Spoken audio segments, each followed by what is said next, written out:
सीता जी मांगे वरदनवा खड़ी गिरिजा के भवनमा। सीता जी मांगे वरदनवा खड़ी गिरिजा के भवनमा। राजा दशरथ ऐसन ससुरो जे मांगे। राजा दशरथ ऐसन ससुरो जे मांगे। रघुबर मांगे सजनवा खड़ी गिरिजा के भवनमा।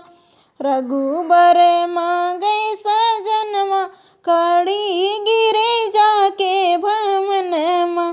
सीता जी मांगे वरदनवा खड़ी गिरिजा के भवनमा।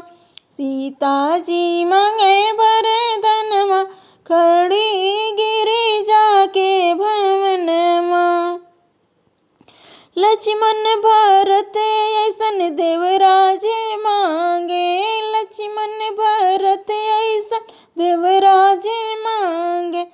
लव कुश मांगे लालनवा खड़ी गिरिजा के भवनमा।